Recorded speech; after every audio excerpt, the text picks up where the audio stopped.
Nah sekarang ini gerbang misterius terus saja memuntahkan monster mengerikan ya di solo leveling itu. Hanya para hunter terkuat yang bisa menghentikannya memang. Dalam kekacauan ini Jinwo baru saja mengalahkan pencipta sistem di Red Gate tersebut. Tapi kemenangan itu ngebawa konsekuensi besar ya. Ia mungkin tak lagi bisa menggunakan sistem yang ngebantunya untuk berkembang. Sementara itu di luaran gate para hunter elite yang selamat keluar dalam keadaan sekarat. Itu akan mengejutkan semuanya. Saat Jepang menghadapi Dungeon Break kelas S itu, Yuri Orlov dengan percaya diri mencoba menahan serbuan para monster raksasa dengan sihirnya. Namun semuanya berubah drastis saat monster yang lebih besar menghancurkan barirnya itu dalam satu serangan. Situasi makin aja kacau balau. Jinwo baru sadar betul setelah 3 hari pingsan. Itu memutuskan untuk turun tangan secara langsung. Meski adiknya ketakutan akan kehilangan dirinya lagi, kini dengan pertarungan besar yang akan menentukan nasib seluruh Asia itu, bisakah Jinwo menghadapi ancaman yang bahkan lebih berbahaya dari Pulau Jeju Island? Ini menarik. Yos, kita akan bahas bagaimana kelanjutannya.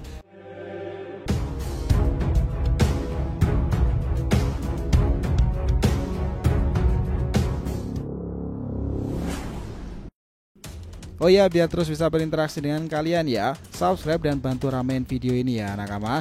Lain dari TV Mediatif untuk solo leveling dan Boruto 2 Blue Vortex. Jangan lupa pula subscribe 3 channel kita yang lainnya. Joy Boy The Library of Nika untuk One Piece, Saga Boruto 2 Blue Vortex untuk tema fan fiction ya, sementara Shonen Odyssey untuk anime, manga dan manhwa lainnya. Kita tunggu kalian juga muncul di sana, oke? Let's go, kita masuk ke pembahasannya. Jadi nakama, kita akan berikan highlight ceritanya dulu, poin-poin intinya sebelum ke penjelasan yang lebih panjang. Pertama, Jinwo akan kalahkan pencipta sistem. Setelah pertarungan sengit di Red Gate Double Dungeon itu, Jinwo akan berhasil mengalahkan pencipta sistem. Tapi ia menyadari bahwa mungkin tak lagi bisa menerima notifikasi sistem tersebut. 2. Para hunter elite keluar dalam keadaan kritis. Para hunter termasuk ketua Wo Jinchul keluar dari gate dalam keadaan terluka parah. 3. Dungeon Break kelas S di Jepang terjadi. Monster raksasa muncul di gate tersebut menyebabkan kekacauan besar dan militer tak mampu melukainya. Nah, yang keempat, Yuri Orlov dan barirnya hancur seketika karena serangan lebih besar. Kelima, Jinwo sadar betul setelah 3 hari pingsan. Dia akhirnya datang dan mencari tahu kondisi Dungeon Break di Jepang sana. Keenam, keputusan Jinwo pergi ke Jepang. Itu melihat ancaman besar, Jinwo akhirnya memutuskan turun tangan secara langsung. Ketujuh, pertempuran di Jepang itu berlangsung sangatlah heroik.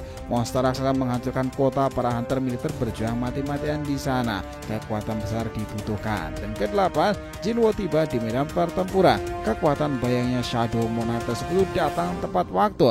Itu akan membalikkan keadaan. Dan kesembilan, pertarungan epik melawan monster raksasa. Dengan Jima, salah satu bayangan terkuatnya, Jinwo langsung menyerang monster besar dengan serangan mematikan. Sekarang siap untuk masuk lebih dalam ke cerita intinya.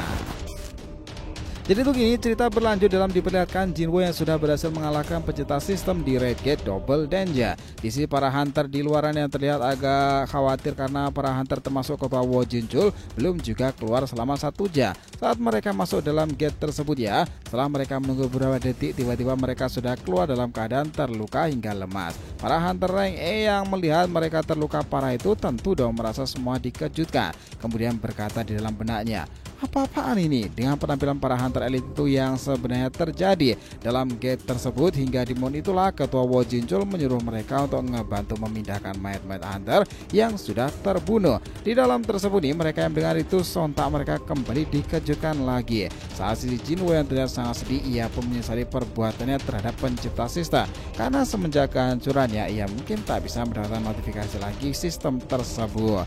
Nah, setelah ia berpikir-pikir itu mungkin tak ada salahnya ia menghancurkannya karena bagaimanapun pencipta sistem sudah tidak bisa diajak bicara lagi. Bertepatan dengan itu sob, tiba-tiba ketua Wo Jinchul mencoba menghadiri Jinwo dan memberitahukannya kepadanya mengenai hunter kelas atas yang sudah mati sekitar 20-an hunter. Jika Dungeon Break akan terjadi lagi, Wo Jinchul yakin dengan dampaknya mungkin lebih besar. Nah, di sini kemudian dia mengatakan, sebagai divisi pengawas aku cuma bisa melihat rank S bergerak dan aku ngebuat keputusan untuk minta kerja sama hunter lagi. Hasilnya malah jadi kacau balau seperti ini. Setelah mengatakan itu, ketua Wo Jinchul pun kembali menanyakan mengenai bagaimana Jinwo bisa tahu kalau ada double dungeon di tempat tersebut. Jinwo pun memberitahukan kepadanya bahwa dungeon tersebutlah yang memberitahukan Jinwo melalui pesan yang ada di kepalanya. Mendengarkan itu tentu Wo Jinchul dikejutan hingga tidak mempercaya sama sekali apa yang dikatakan Jinwo tersebut. Momen seperti ini setelah didatangi ketua Wo Jinchul, kemudian datanglah calon istrinya yang terlihat agak panik tuh melihat luka dari calon suaminya itu. Ya siapa lagi kalau nggak Sung Jinwo dengan Nona Cha Hae-in. Ia bertanya mengenai apakah Jinwo baik-baik saja. Dia menjawab, ya tentu aku baik-baik saja. Nah, setelah mengatakannya, tiba-tiba Jinwo terlihat sangat lemas nih, hingga jatuh dan pingsan. Sementara di sisi lain dengan diperlihatkannya Hunter the Yuri Orlov tersebut dengan wakilnya, di momen ini mereka sedang melihat kristal mana yang terkumpul sekitaran 200-an ton. Dengan berkumpulnya kristal mana sebanyak itu, Yuri Orlov dengan begitu yakinnya mungkin dia bisa membuat lingkaran sihir yang lebih besar di luar tempat tersebut. Dia kemudian mengatakan, ketika lingkaran sihir di sekitar gate tersebut diaktifkan, maka kristal akan diserap untuk menghasilkan barrier tersebut. Kemudian dia mempertanyakan bahwa sihir tersebut akan menyerap mana di sekitarnya. Setelah mengatakan itu, tiba-tiba Yuri Orlov bisa merasakan dengan adanya seseorang yang sedang mengawasinya. Namun dengan wakilnya yang melihat keanehan Yuri Orlov pun, ia memberitahukan kepadanya mengenai dungeon break yang akan terjadi besok. Benar saja, feeling Yuri Orlov ternyata yang mengawasinya tadi adalah ayah dari Jinwo. Ia menyadari pengetahuan indera dari Yuri Orlov yang sangatlah tajam. Tidak salah ia bisa mempercayai kekuatan sihirnya. Keesokan harinya, tepat terjadinya dungeon break itu terlihat dengan semua para hunter S2 hingga militer sedang berkumpul di sana di depan dungeon break itu sendiri. Hunter Kanaikawa yang melihat para militer yang dikerahkan juga dalam misi tersebut tentu tidak bisa mempercayainya, karena menurutnya senjata modern seperti pistol tak bisa terpengaruh terhadap para monster tersebut. Kumamoto pun memberitahukan ya bahwa dengan adanya para militer mereka bisa berguna untuk mengulur waktu dan serangan hunter di garis depan. Nah, di sini jika hunter Yuri Orlov gagal selama berdiri di garis depan, tidak ada bedanya dengan kita tersebut. Cuman itu akan menunjukkan bahwa betapa tidak berdayanya manusia di hadapan bencana besar umat manusia itu sendiri. Hunter Yuri Orlov ya sangat percaya dengan rencananya. Sepertinya mungkin dirinya bisa menyelesaikan gate telas tersebut. Hanya seorang diri saja, karena dirinya juga suka ketika menyelesaikan tantangan-tantangan itu. Nah, di sini mendengar omongan dari orang-orang yang mengenai penyelesaian misi tersebut. Nah, setelah mengatakan itu, ia menanyakan kepada wakilnya sambil meminum sebuah anggur yang sangatlah menarik itu nih. Beberapa hunter S yang hadir, wakilnya pun menjawab bahwa sekitaran ada 15 yang ada di sana. Mendengarkan itu, tentu ia kembali menanyakan tentang para hunter Amerika. Dengan seperti itu, apakah Amerika akan mengirim hunter bantuan pula ke Jepang? Wakilnya pun kembali memberitahukan bahwa kemunculan Gate Class S itu bukanlah hanya di Jepang aja, melainkan di negara-negara lain seperti contohnya Amerika, Inggris, dan juga India. Tiba-tiba, wakilnya dikejutkan saat melihat gate-nya kini sudah terbuka. Nah, kembali ke sisi Jinwo yang telah terbangun itu dari pingsannya di rumah sakit ya. Momen ini ia ditanya oleh wakilnya, yaitu Jinho. Dengan itu, Jinwo kini telah terbangun. Ia pun langsung beritahukan kepada Jinwo yang tertidur selama 3 hari.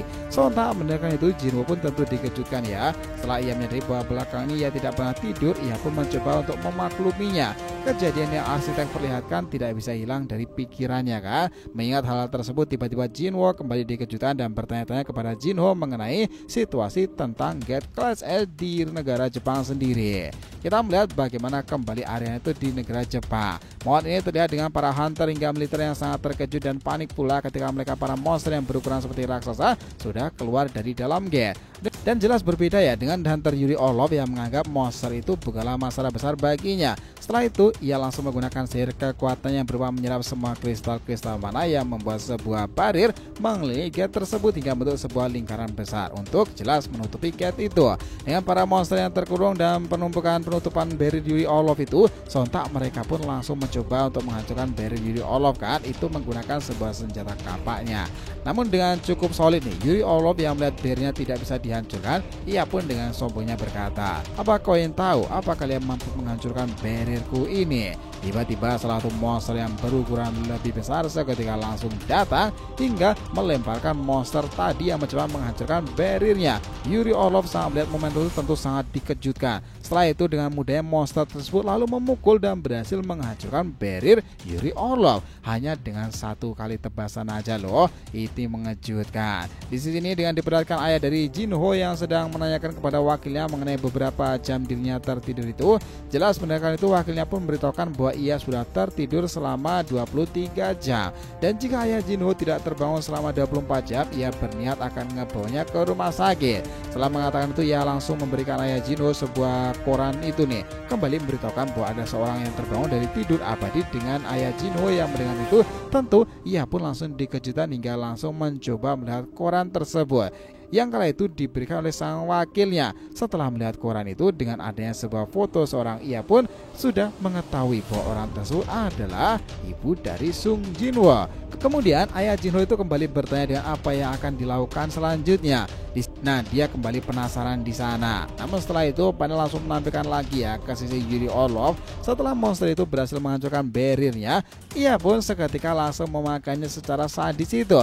Melihat hal itu, sontak para militer pun langsung bergerak nih untuk menyerangnya menggunakan serangan tembakan kepada para monster tersebut. Namun sayangnya serangan senjata tentu dong tidak bisa berpengaruh kepada monster tersebut.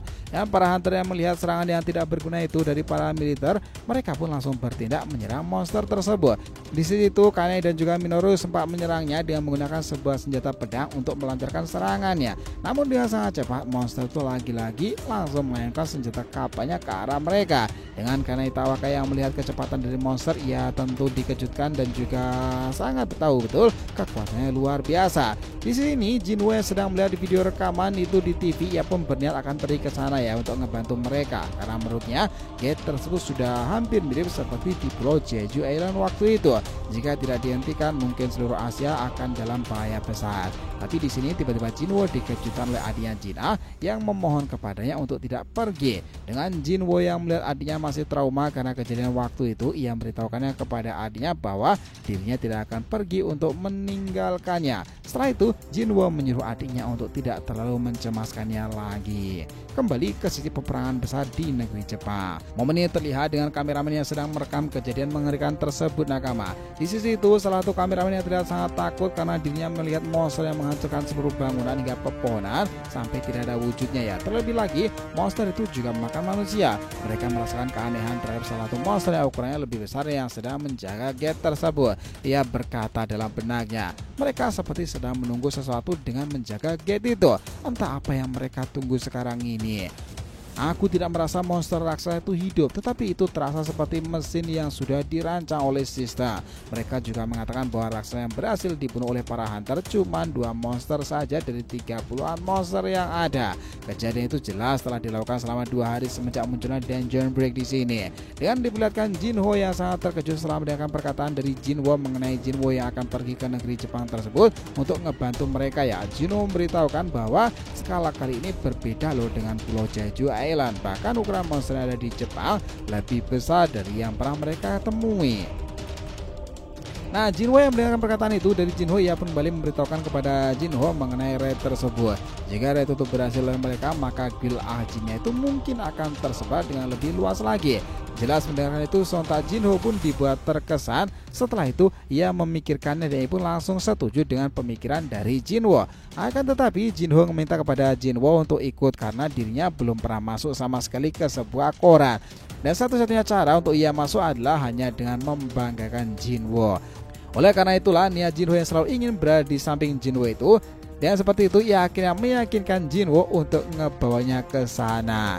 Nah, di sini Jinho pun kembali memberitahukan kepadanya bahwa keinginannya tadi itu hanyalah sebuah percandaan. Kemudian Jinho sudah berada di rumah apartemennya. Ia pun minta perizinan kepada ibunya lalu berkata, masih banyak orang yang lebih kuat dariku. Oleh karena itu, supaya perkembanganku tidak terhenti, aku harus ke medan perang untuk bertambah lebih kuat lagi.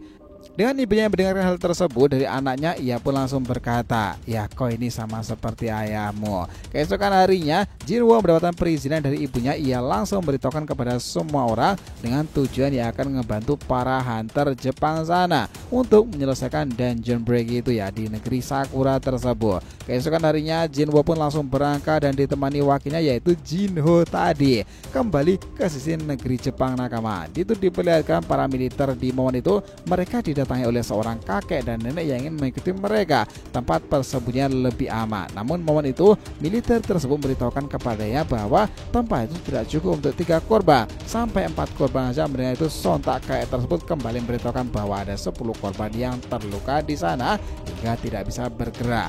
Militer yang mendengar itu kembali, ia pun dengan marah kembali menjelaskan kepadanya bahwa bukan saatnya untuk kakek itu mengkhawatirkan orang asing, karena sebentar lagi raksasa itu pasti akan datang dan membunuh para militer semuanya. Dengan memberitahukan kepadanya bahwa jika mereka tidak akan menetap di sini, mereka pasti akan mati. Kakek yang mendengar itu kembali, ia pun kembali memberitahukan bahwa tidak mungkin semua militer bisa meninggalkan korban, apalagi korban tersebut dalam keadaan terluka parah. Dia juga memberitahukan kepada sang militer bahwa dirinya sudah berjanji kepada istrinya akan membawa korban ke tempat tersebut. Mendengarkan hal menyedihkan itu, sontak militer langsung menyuruh kakek, nenek, dan semua korban pergi duluan. Bertepatan dengan itu, tiba-tiba militer tersebut langsung dikejutkan dengan kemunculan para monster yang sudah berada di depan mereka. Keadaan menjadi darurat sekarang ini. Melihat itu, sontak ia pun menyuruh semua para militer untuk menembakinya. Akan tetapi para monster yang mendapatkan serangan itu dari para militer tentu tidak membuatnya merasakan apapun ya. Dengan mudahnya monster itu menangkisnya hanya dengan tangannya saja. Bertepatan dengan momen tersebut, tiba-tiba monster tersebut seketika langsung diserang oleh sebuah senjata hingga langsung berhasil ditumbangkan. Siapa sangka nakama serangan mengerikan tadi berasal dari shadow bayangan milik Sung Jinwo. Jima dengan para hunter yang melihat momen itu tentu mereka kembali dikejutkan dong. Namun setelah itu tiba-tiba Jinwo sudah datang dan sudah berada di samping militer tersebut. Kemudian Jinwo menyuruh mereka untuk segera mengevakuasi semua korban ke rumah sakit terdekat. Dengan Jinwo, ia juga berniat untuk membantu evakuasi. Mereka semua kembali ke sisi Jima yang sudah menodongkan senjatanya ke arah monster tersebut hingga langsung melancarkan serangannya dengan cara menusuknya. Di sini melihat momen itu ya, Jinwo pun langsung bertindak dengan berlari ke atas punggung Jima, dan di momen itulah dia melancarkan serangannya lagi dengan luar biasa. Jadi kalau mau disimpulkan ya nakama, Jinwo sekali lagi akan ngebuktikan bahwa ia bukan sekedar hunter biasa. Sang monark itu telah memiliki kekuatan yang jauh lebih signifikan meningkat. Setelah mengalahkan pencipta sistem, ia terbangun dari pingsannya hanya untuk ngebantu para hunter Jepang dalam keadaan krisis akibat dungeon break di sana. Tanpa ragu ia melangkah medan perang menghadapi monster raksasa, bahkan militer dan para hunter elit pun tak mampu melawannya. Dengan kekuatan bayangan shadow monarknya itu dan juga kemampuan dari bantuan Jima tersebut, Jinwo sekarang akan mainkan peranan kelanjutannya ketika pertempuran yang lebih besar dari Jeju Island tersebut di krisis Jepang tersebut nakama. Nah gimana? Bukankah ceritanya ini akan menarik ke depannya? Oh ya, jangan lupa ya nakama untuk subscribe 3 channel terbaru kita yang lainnya ya. Saga Boruto 2 Blue Vortex, Joy Boy The Library of Nika, dan juga Sonan Sodesi. Nah tolong ikutin, subscribe, dan juga ramaikan di sana, oke? Jadi jangan ditanyakan, silahkan nih, feel free tulis di kolom komentar di bawah ini teman-teman. Thanks ya telah menonton video ini sampai akhir, and we'll be come back again.